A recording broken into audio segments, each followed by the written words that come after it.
Welcome to the Ambitious Broker Podcast, where elite real estate professionals share their secrets to success, discuss topics impacting their industry, and gain professional development insights. Enjoy today's episode.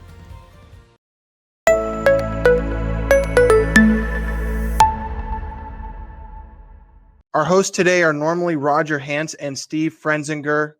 Steve isn't able to make it today, but Roger and I are going to have an in-depth discussion, and Roger may have the most diverse resume in real estate today. After a very successful sales career, he built a trend-setting 14-office company, pioneered real estate technology, built homes, and consulted in many additional real estate, escrow, and mortgage companies. Roger has also coached many of the highest producing sales agents and managers in real estate today. He's become an industry thought leader, a tech innovator, and an active leader in numerous real estate associations. Most recently, he built a blueprint for an all-broker professional association to help raise the lagging standards in the industry. Today's format's a little bit different. We're digging into Roger's real estate rules. We're going to talk about the business. We're going to talk about the relationships. And we're going to talk about you, the most important subject to master in real estate. Please welcome Roger to the podcast. Good morning, Christopher. How are you? Good morning. So why business, relationship, and you? That seems pretty simple. Well, for 20 years, of course, I ran a real estate company. We built it from a single office up. And what we discovered along the way, of course, is that you see a lot of people who fail, and a lot of people who succeed. And it was always an interesting study for me to see the common denominators between success and failure. And it's something that I think is it's been my science basically for 46 years. And so when you step back, and I get invited to speak a lot of places, and they'll want to talk about very specific things, and for me, in a very short period of time, it's hard to get into any real serious meat.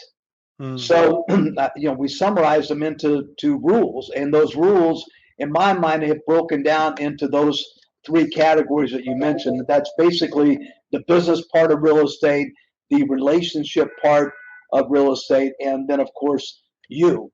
And when people ask me what's the most important subject to master in real estate, it always comes back to you as a person. So the first rule, as you're aware of, is that's related to the business, is that your income is directly proportionate to how many people know you, like you, trust you, and think of you as a real estate professional. And that's been altered a little bit. There was a really good book out some number of years ago, 5-6 years ago. It was called The Language of Trust. And in that book, it talks a little bit about the cynics that we've developed in the world, and how credibility is kind of a fading issue. So the language that people use today is a little different than it once was. In fact, I get a kick out of some of the old real estate training and look at some of the closing lines they teach people and so forth. And it's really old book, old school stuff, but ultimately, it's, how do people see you? And do they see you as someone that they want to do business with? So, and then how many of those can you actually manage? How many of those relationships can you keep up in the air? And so it's a very important rule. So it's a big topic, 30,000 foot looking down at the career. But first and foremost, anybody in this business who isn't thinking, how many people know me and like me and think of me as a real estate professional, if they don't know that, then there's a problem. I got a question for you. Yeah. I got a question for you, which is, does that apply to just a broad audience? Can you have a ton of people knowing you, liking you, trusting you, seeing you as a professional.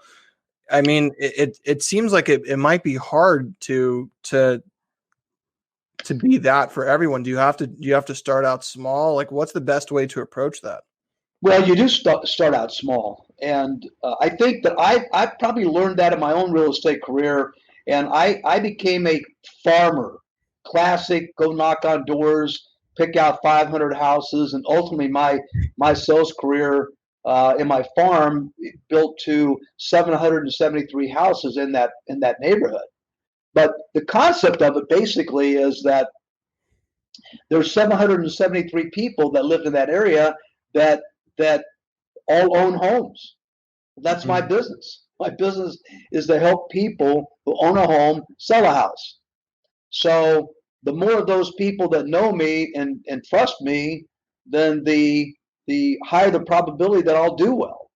So that's why I think people were surprised that, at 23, 24 years old, I became the top salesperson in Southern California for what now would be considered Coldwell Banker Company, and it started with that, a very simple notion. Now, my brain wasn't thinking that. My brain was out looking for leads, but in retrospect, after doing it myself and then starting my company and bringing in hundreds of agents and then teaching that, you realize that it's really just knowing people.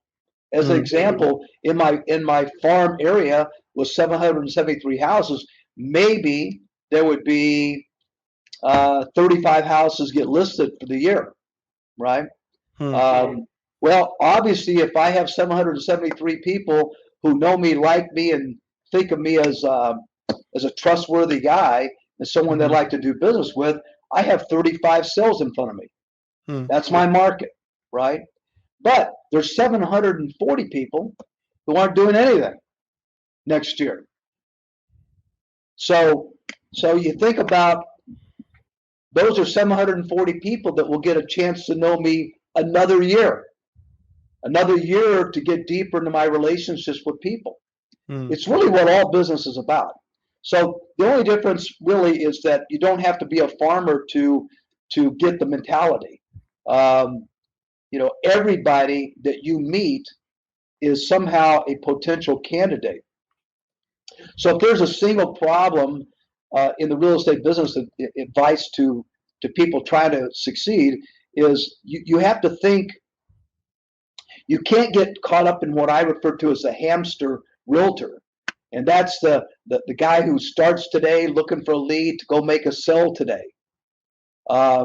Because as soon as you make the sell, or as soon as that person doesn't buy and you disconnect, you're back to zero again, back to looking for that guy again. So the real objective, the number one rule, is start thinking about everybody as a relationship potential. And that mentality, by the way, is what led to me creating the CRM system. Not a lot of people know, but I created the first client relationship management software in real estate back in the 1980s. And the reason was because the thing was, well, if it makes sense to have a lot of people know you, how do you maintain all those relationships? And that's the classic role of a computer, right? Do more business, do more widgets in the same amount of time. So the computer seemed like a logical place to start. And so if I could take my relationships from 100 people who know me, and I can nurture that relationship, or 200 people, or 500 people, or 1,000 people. I have salespeople who used to work with me who, one particular guy I can think of that might be a guest one day with us, is a guy who has about 2,000 people in his sphere, so to speak, not counting a physical farm that he still works. But his vision and his job is that every single day he touches a percentage of those 2,000 people. And he really says, my job is real simple. Make sure that those 2,000 people continue to like me. And everything else takes care of itself. So those are lessons learned over the years in watching salespeople sit at my desk and wonder, where do I go from here? And the hardest part to get through to every salesperson was, don't be a hamster. Start thinking that a year from now you're going to need business. 2 years from now you're going to need business. 5 years from now you're going to need business. So why not do something for today, because you've got to make a living, but at the same time put a percentage of your every day into sculpting these relationships, because like the rule says, your income will be directly proportionate to how many people you have managed to get to know you, like you, trust you as a real estate salesperson. And people who do that effectively find their business grows and grows and grows, and they also become sort of recession proof because they keep building these relationships. They get deeper. And every person that I know, every person that likes me and trusts me, is a connection to someone else. So that 1,000 people that I get to know, if you think about it, all I have to do is talk to them every couple months, send them a little something in the mail, remind them who I am, remind them. And here's the difference, by the way, Christopher, in today and the old days. It used to be know me, like me, trust me. And today, I add to that, know me, like me, trust me, and know what I stand for. And that's the real story in the book, Language of Trust, is what do you stand for as a person? Who are you? If I'm going to do business with you, it's one thing to know you, like you, and even trust you. It's another thing to understand, your value system and what it is that you stand for. So those are the messages that I really, really believe is rule one. Think in terms of building a career. Don't think in terms of making a sale. Don't think in terms of today is today only. No, today, every day you put in something for immediate results. Every day you put in something that will give you results, 6, 8, 9 months from now. And every day you put in a little something that will deliver you results 3, 4, 5 years from now. And people's ability to think long term is really the difference between careers and sales jobs. I'm tempted to ask you what's the best way to do that today, but I have a different question, because I think this is such a fundamental concept. And to understand it from a 360 approach for our listeners today, we're speaking with Roger Hance about Roger's real estate rules, the business, the relationship, and you, the most important subject matter in real estate. And we're talking about how many people know you, like you, trust you, and think of you as a real estate professional, and your income is directly tied to that.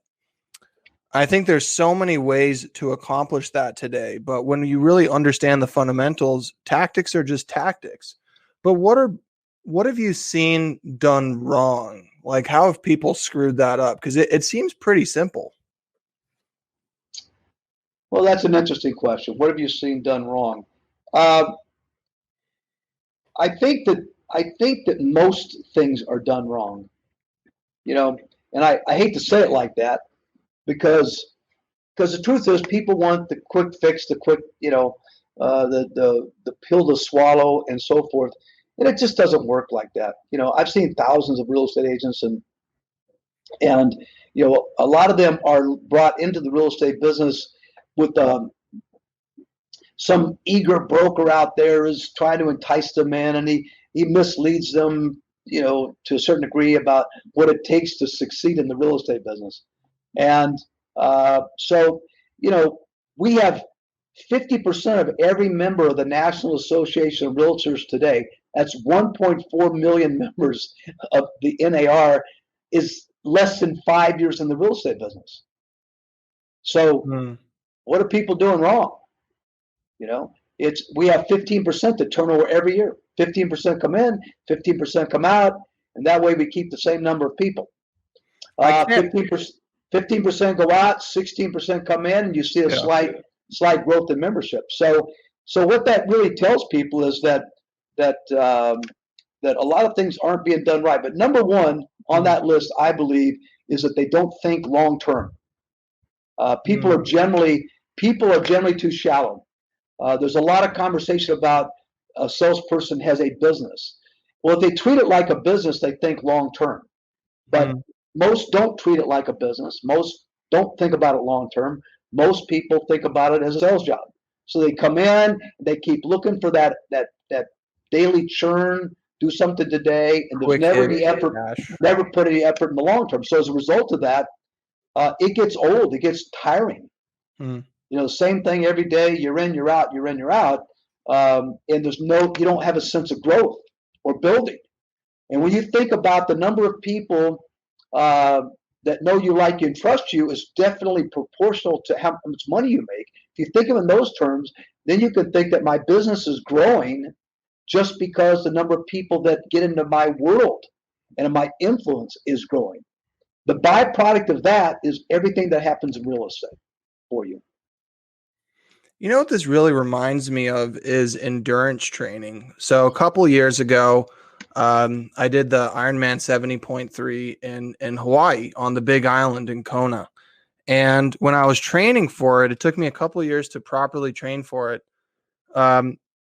I thought in the beginning, I need to go just run faster. I need to swim faster. I need to bike faster. So I'm going out, I'm running, I'm like sprinting these miles and thinking that I'm getting traction. And then it comes time to do the longer endurance distances, and I burn out super quick. And I'm thinking, I'm training so hard. Why isn't this working? So I hired a coach, and Coach Pam, the first thing she said is, you're doing it completely wrong. You're not building up the endurance and the long-term muscle, the long-term energy supply.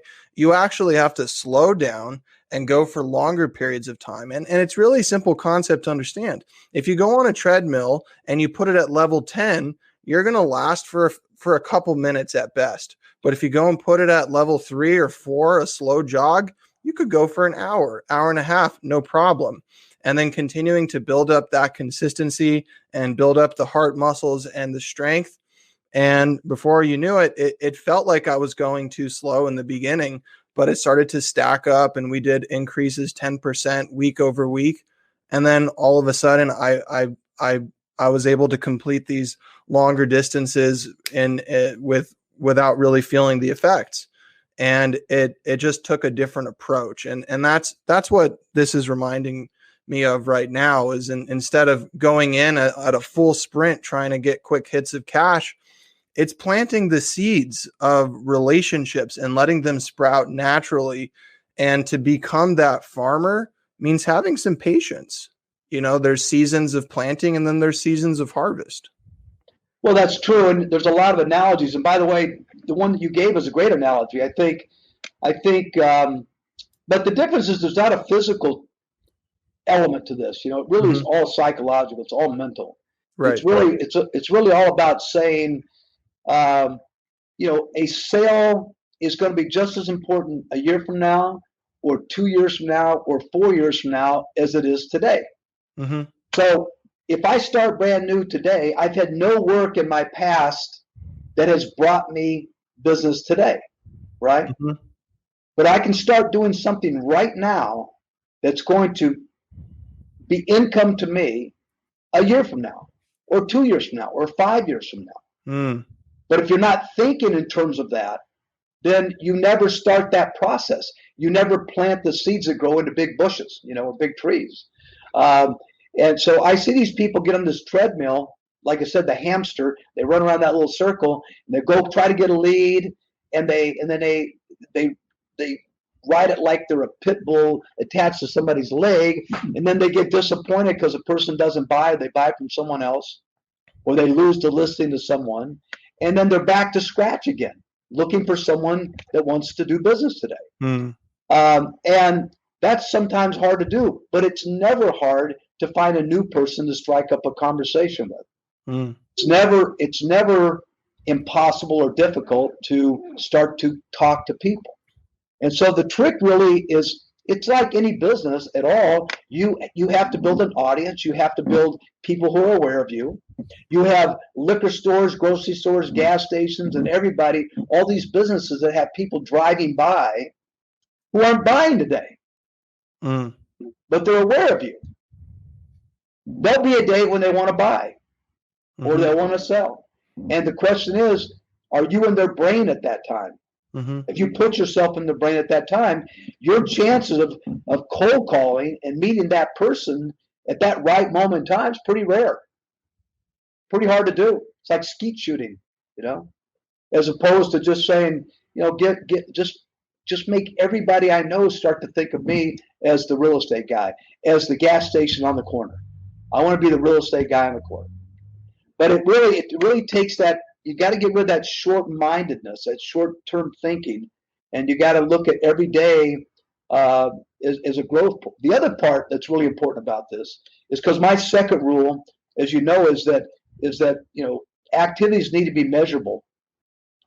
What happens with salespeople, and I've seen this with the thousands of people I've dealt with, you see that it's hard to not be driven by emotion.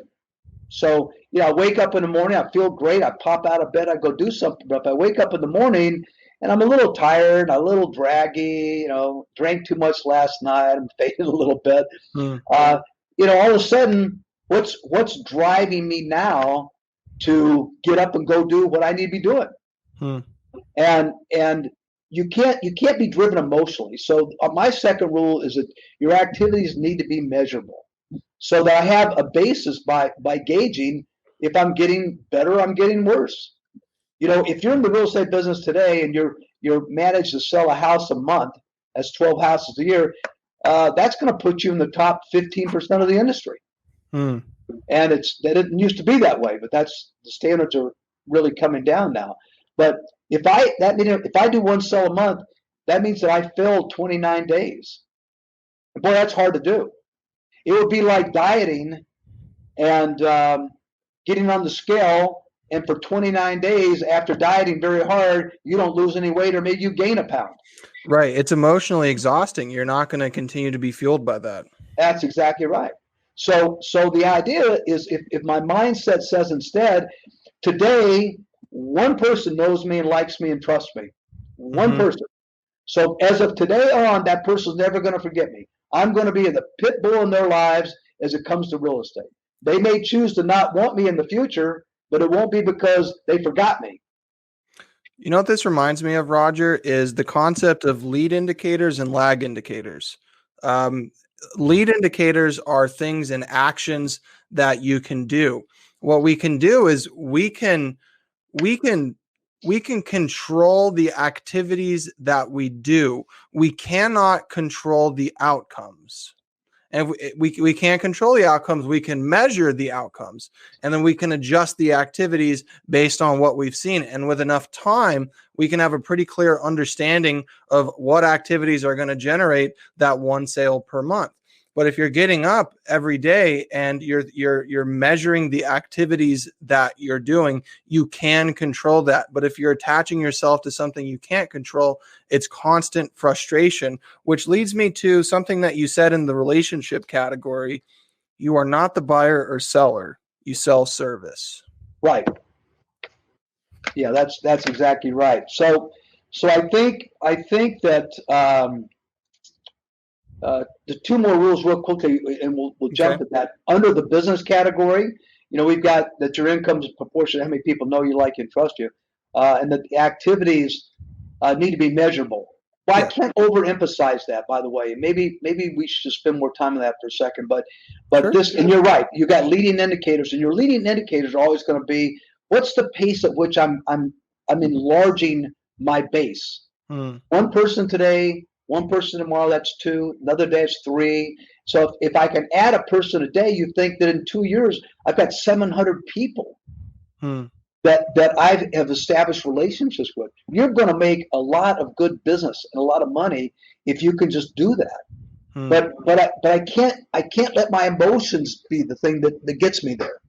It would be like someone hiring a person to work at the bank, and the bank teller says, well, I come to work from 8 to 5 unless I'm tired. And the bank says, well, I'm not hiring you to come when you want to hire you. I'm hiring you to come in and be consistent with the things that you do. And that would be true. So I often say to people, you're president of your company, would you hire you? Would you hire what you do? Are you that consistent person? Are you the one that says every day I add one more to my database? I add two more to my database. Am I that person who thinks about my consistency? Am I that person who says, even on a day when I'm off emotionally, or I had a bad day yesterday, or my wife or girlfriend left me, can I still say, I've got this system where I've got to add a person a day, and know that system is so important that it will overcome that emotional up and down, up and down. Your business can't be up and down like your emotions. Your business has got to be steady. So by measuring things, it gives you this thermometer every day. And if you think about it, Christopher, I mean, nobody loses weight without first weighing themselves. Nobody goes to the gym and gets stronger if they don't first know how strong they are. And no one, so it's everybody who's ever tried to stop smoking says, yeah, I smoked a pack a day. I smoked 2 packs a day. They'll tell you, I'm down to only 3 cigarettes a day now. So that they sense that as progress. They're winning. They have victory, and that's the kind of environment you've got to set up yourself as a salesperson. The other two is remembering that you manage information. My role as a real estate ambitious broker is that I manage information about people, about properties, about what's going on with financing, about what's new laws, and that's information that I manage. And probably most importantly is I manage those relationships, right? And then the second thing is I sell credibility. It's really important to understand that we don't sell houses. I always get a chuckle when I hear someone say, I sold 100 houses. No, I sold. See, I can't even say it without laughing, because the truth is we don't sell a house. Right. Someone else sells the house. We sell our service. We really sell our credibility. You're going to buy me because you trust me, because you think I can help you get to where you want to go.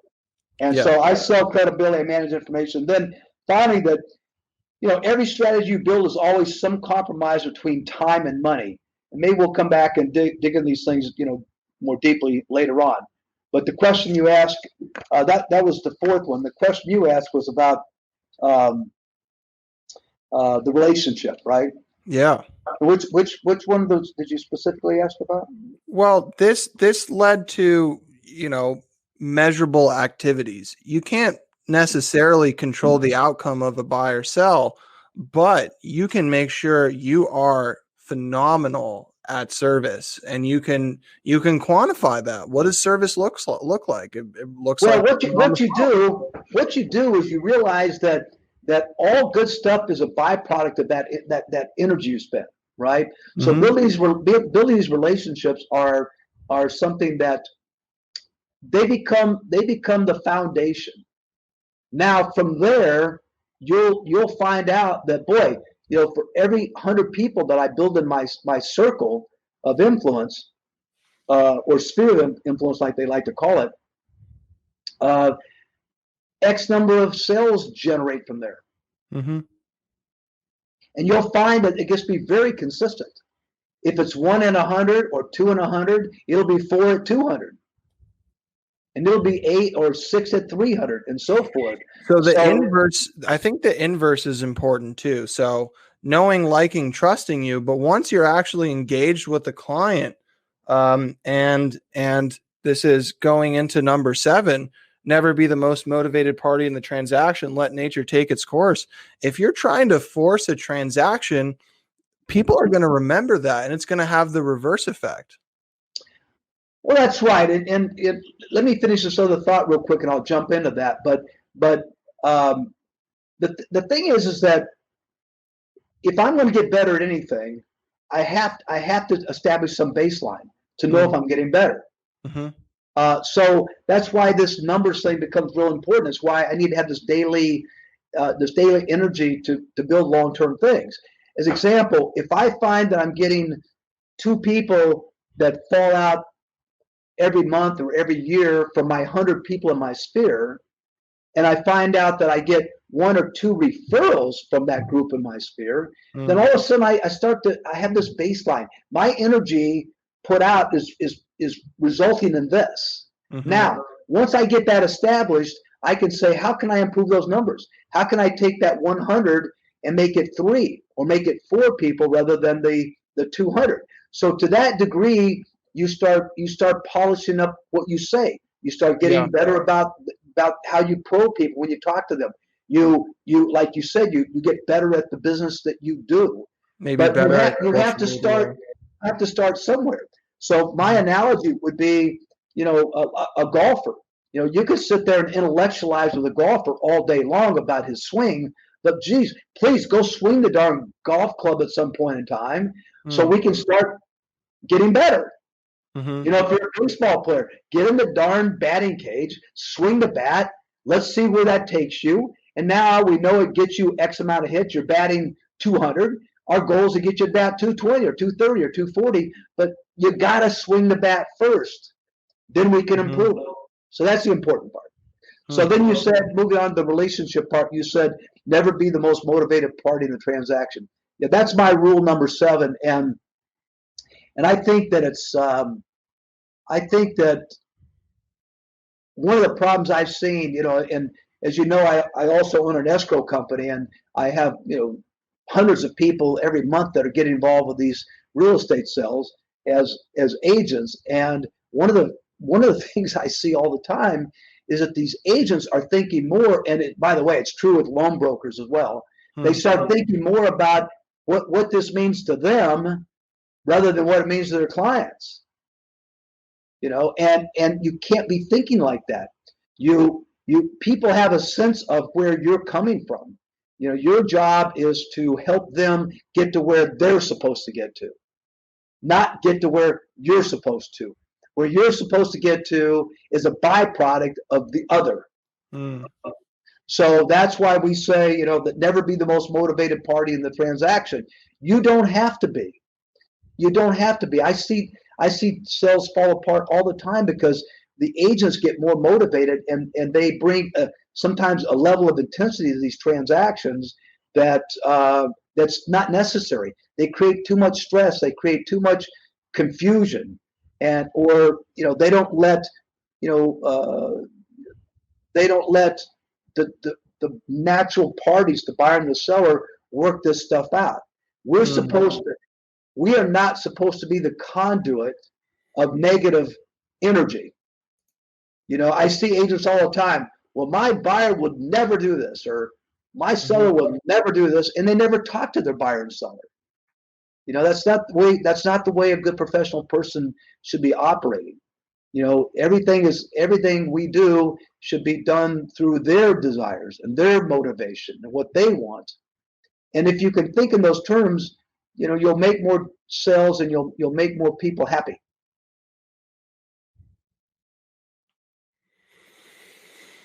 Pause. This is good. This is really good. Pause in the story right now. Yeah. I know we have an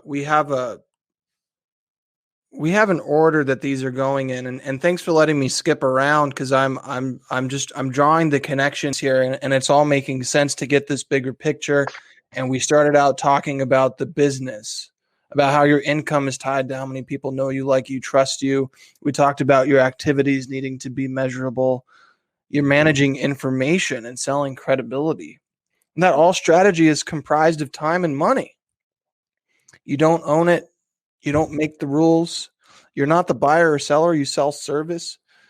Number 7, never be the most motivated party in the transaction. Let nature take its course. If you're trying to push that thing through, it's going to start to smell like commission breath in the room, and it's going to leave a bad taste in people's mouths. I love that term. Can I use that? Yeah. Commission breath. I love that. I've never heard that before. You can smell it from a mile away. I love it. Commission breath. I got to write that down. And seriously, I love that, Christopher. That's why you're here. That's why you're the producer. For our listeners today, this is the Ambitious Broker Podcast. Today we're just speaking. It's just Roger and me. Roger and me today.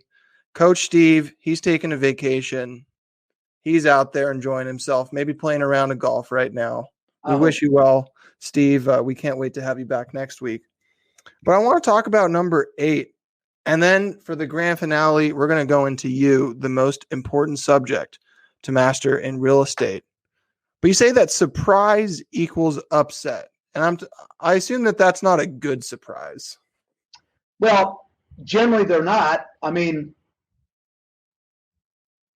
I guess it could happen, but my experience has been that there's a whole lot of upset created and stress created because people are surprised at something that happened.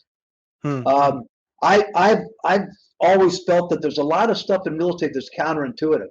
People have to remember that a person who buys or sells a piece of property has probably not done it very often. It could be 10, 15 years, 20 years between a time someone buys and a time someone sells. And geez, this business is different than it was 5 years ago, 10 years ago. Someone hasn't sold a house for 15 years or bought one in 20 years. It's a different world. And we too easily get into shop talk and where we talk to people who have no idea about the business, but we're talking in the lingo of the real estate guy. Or we get so familiar with things that take place that we assume that these clients know this stuff automatically. And a lot of the stuff is very intuitive. And so all of a sudden, as example, there'll be an appraisal, and maybe lenders have an appraisal review. So they'll be told that the property's appraised, and then they're told that it went through an appraisal review, and the appraisal was turned down. So now their property didn't appraise. Well, that's gonna really piss someone off, and rightfully so. So are we staying ahead of this curve, this expectation curve? As example, in today's world right now, anyone who thinks that they're going to come in and get a new loan in 7 days, and if a client has that expectation, they're going to be surprised, and it's not going to be a good surprise when they find out it might be 3 weeks or 4 weeks.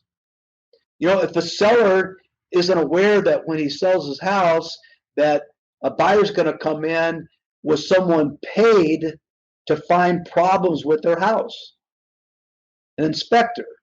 If a seller isn't set up to understand that and what it means, or understand that the buyers are likely going to be asking for things to be done that won't seem reasonable. So we have to work through it. So if I don't have that discussion with you as a seller up front, and all of a sudden a buyer comes in and expects you to put a new roof on the house, you're going to be very upset. But if I've told you up front, buyers ask for everything from put in a new sink to put in a new roof, and then we talk our way through it and we negotiate. If you and I haven't had that discussion, and this just gets laid on you, it's going to be a problem. We see that all the time. Newer people, particularly in the business, or older people, people with more experience who get lazy. And then next thing you know, we have people very upset about things that they wouldn't be upset about if there was just some preconditioning for it, So that's what that really means. Don't let people be surprised, because if they are, they'll be upset. And Christopher, upset means bad. Upset is not good. Upset is not good. Exactly. So let's move this one forward. Let's talk about you, and you as in the self, the most important subject to master in real estate. Yeah, we actually did a show with Coach Steve about self-awareness, and it's a big subject. It's a big subject.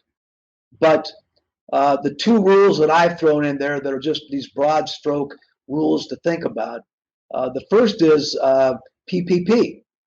And it's something that I picked up from a psychologist, a radio psychologist, probably in the late 70s, maybe early 80s, a lady named Tony Grant. And in talking to people, in fact, you might find it interesting.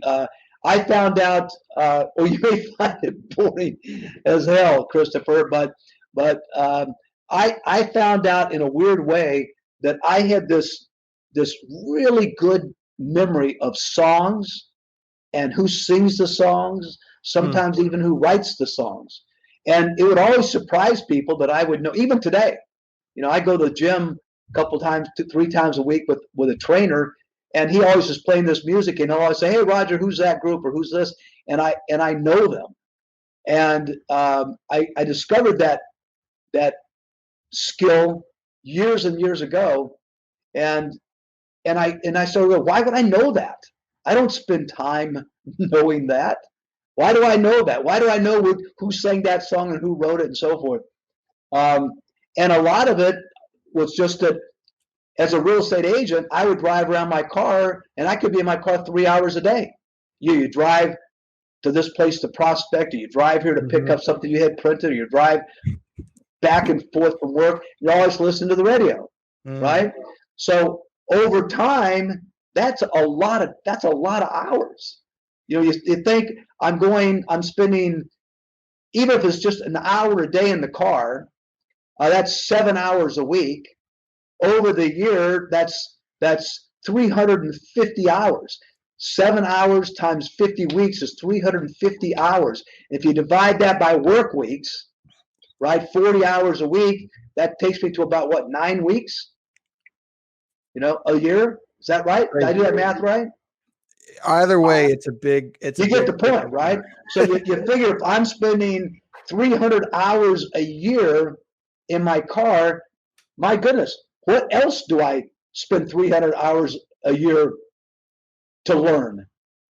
And then you start realizing, well, if I'm learning that almost by osmosis, would there not be a better way or a better set of things to learn? And so I flipped to listening to Tony Grant. And a lot of I listened to news, I listened to the biographies, I listened to these psychologists on the radio, and over time, you start realizing. In fact, it became a joke because someone would be at a party someplace and they'd be talking about some problem they're having, and I would flip into hearing one of these radio psychologists answer the question. And the next thing you know, I'm playing Tony Grant in real life, right?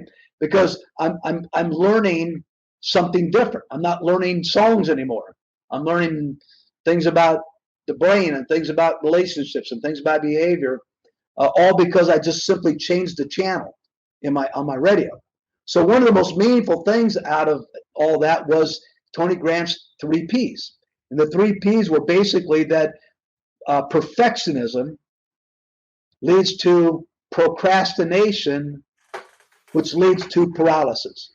And I find that salespeople really, really, really are victimized by those things. I think you even feel like I got a little bit of perfectionism in me. And boy, you work hard to not do that. I've got to keep moving forward. And if you stop moving forward because it's got to be perfect first, your batter swing will never be perfect first. Your golf swing will never be perfect first. Your things that you say at a listing presentation will never be perfect first. So if you stop putting yourself out in front of people, waiting to be perfect, it really isn't a matter of trying to be perfect anymore. It's a matter of procrastinating. I'm letting that turn into a reason to not do something, which ultimately means you're paralyzed and you do nothing. So I find that that's a real true part of what I've seen in salespeople throughout the years, and I really, really like to emphasize that. Don't be a perfectionist. The thing is that there's so much business out there that you can screw up, and if you screw it up and you get nothing from it, it's absolutely no worse a place to be than if you didn't try. And the other thing is that there's going to be, for 46 years now, I've done this business. And what's the most interesting thing is, just like the sun comes up every day and the sun goes down every day, what I've learned is that there's going to be people buying and there's going to be people selling. And it's true. When I started in 1974, it's true in 2020. So losing, failing, being less than perfect is okay. And it's not nearly as bad as not doing at all. So get perfectionism out of your life and think about just getting better. Just take what I did, try to evolve into something better. So that's a really important, I think, psychological thing. And then you want to take a minute to deal with my rule 10? I wanted to add something real quick, and I'm pulling this up right now to add to this one specific thing. And let me pull this up for our listeners right now. We're talking about perfectionism leads to procrastination, leads to paralysis. Now I'm gonna bring up a chart and then explain it right now. So let me do a quick screen share. For those that are watching, you'll be able to see. But for those of you that are joining us on audio, I will do my best to explain. Can you see this okay, Roger? Sure. So this is coming from Dan Sullivan of The Strategic Coach, and he calls this this is the grow zone. So over here we have procrastination, new commitments, growth, new courage, growth, new capability, new confidence. He calls courage and new capability the grow zone, because he argues that the best way to step out of procrastination is to realize that you have to just commit to doing something, some sort of activity. And you're afraid, but you can combat that with courage. And to take those steps in courage and in faith, it's going to cause you to grow and become more. And then once you get comfortable with that level of growth and all of a sudden you have a new ambition, you're going to have to repeat the process over and over and over again. You might as well get good at being in the grow zone. So I wanted to just share that with our listeners and watchers today, is that if you're feeling afraid and you're procrastinating and you're paralyzed, the best antidote is to do something. And if you're afraid of doing it, do it anyway. I'm sorry. In my early days of my real estate company, when I started it, I started the company, as you know, I was only 25 years old. And the thing about it was that I had no idea what I didn't know. And it got very, very scary when I finally jumped in and I realized, oh my goodness, I know how to sell real estate pretty good, at least relative to the industry in general. I was putting up good numbers, but even with the numbers I put up, I started realizing how little I know. I got really, really good at a few things, and that was enough to take me to big numbers. And then so that arrogance, I guess you'd say, made me feel like I could start a real estate company, and I did. But the arrogance isn't what made me succeed in doing that and able to grow the company. It was the fact that I jumped in. And years later, as an example, I had one of my sales people had started their own company, and that asked me if I would come out and speak to their office one day, and I did. And he introduced me, and I forget this. I had forgotten at the time, but he introduced me as this Roger Hance. This was the first broker that I worked with, and thank you and so forth. He says, Roger taught me one thing. He told me, he says, if you'll walk up to the edge of the cliff and jump off, that your intensity to solve the problem goes up dramatically. And I did remember saying that to him, but it came from this PPP, basically. And that is, you know what? I can sit here on the side of this cliff and I can think and think and think about how I can jump off and survive, or I can jump off and figure out, because the minute I've jumped off, I get a lot more focused on solving the problem. And I can honestly say that I wish more people would do that. Jump in, jump off. You're going to survive. And the beauty of it is when you do, you get stronger from it. And I think that's the point of that graphic. It's very, very true. So I jumped in and I started this company, and then I realized, oh my goodness, what do I know about accounting? What do I know about business licenses? What do I know about any of this stuff? And all my focus was on, how can people be more productive as salespeople? So I stayed focused on that. That's what made me eventually build the first CRM system in real estate. I was the first guy, as you know, to get involved with computers and build a lot of systems. We aggregated the first collective multiple listing service in our own computer. So we did a lot of that stuff, but my focus was on how does someone get to be more productive?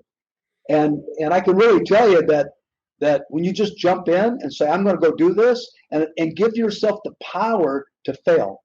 Give yourself the strength to know that I'm going to jump in this thing and I'm going to screw up. And the beauty of it is that screwing up gives me the first place to start to fix whatever it is. If I don't jump off and I don't make a mistake, I never grow. I never get better. I never fix something. It just stays. I just don't do anything. So don't be a perfectionist. Jump in and make stuff happen. And the truth is, his chart talked about procrastination, which is the second P. I talked about perfectionism leads to procrastination. There's a lot of paths to procrastination. It isn't just perfectionism. Right. So if perfectionism isn't your problem, then skip it and start dealing with procrastination in general. Jump in, my friend. Go swing the bat. Go start failing. Go start failing. And bring us home. Bring us home. You have number 10. Bring us home right now. We're sliding into home base.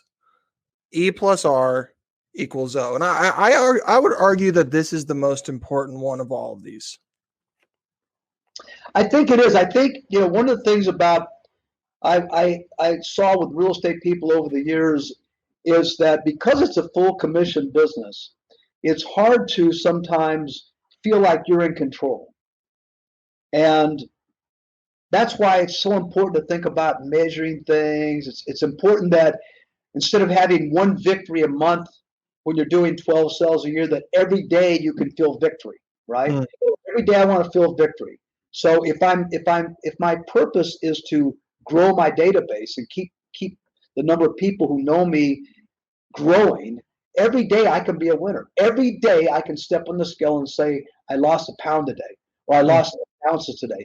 Every day I can be a winner. So my mindset can't be around the sale as the victory or the new listing as a victory. It has to be, I want to succeed every day.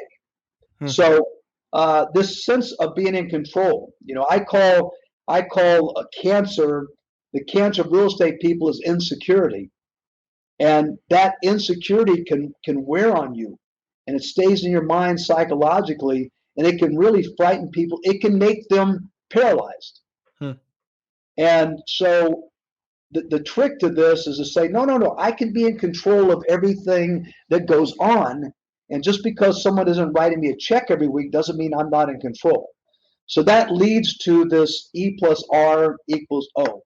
And it's a term that came to me through a football coach, a guy by the name of Urban Meyer.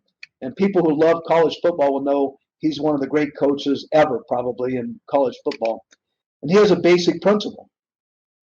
And, when kids my son played college football, and so, I'm aware that it's an interesting place in a person's life. You're 18 to 22. You think you're a big shot because you play in front of 100,000 people. At the same time, you're still 18 to 22, and so all this is new, and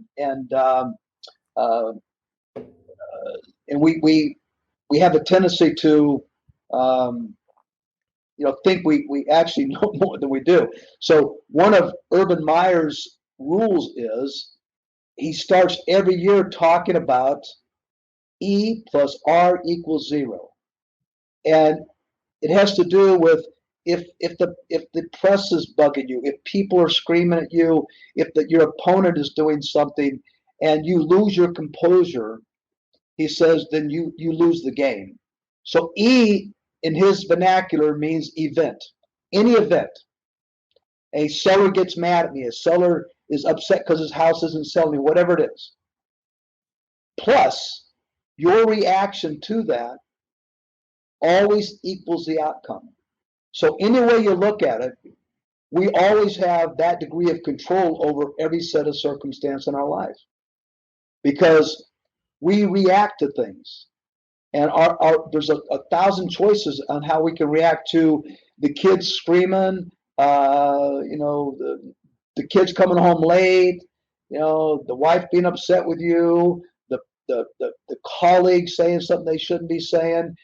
All of these events are seemingly without our control, but the outcome of it is always in our control.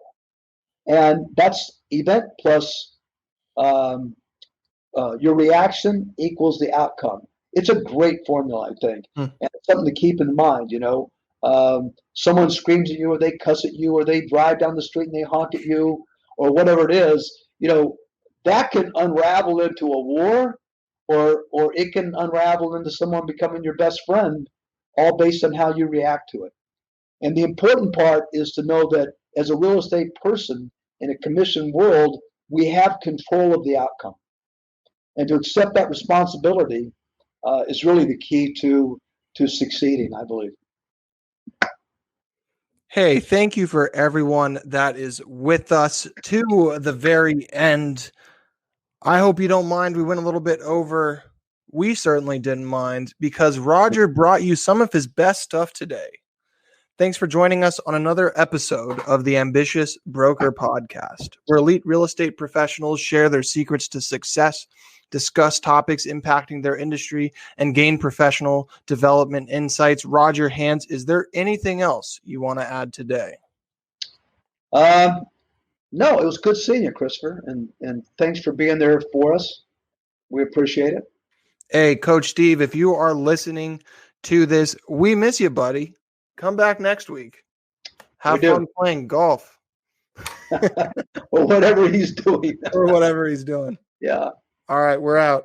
Okay. Thank you, Christopher. Thanks for joining us on another episode of the Ambitious Broker Podcast, where elite real estate professionals share their secrets to success, discuss topics impacting their industry, and gain professional development insights. If you've enjoyed today's episode, please rate it and leave a review.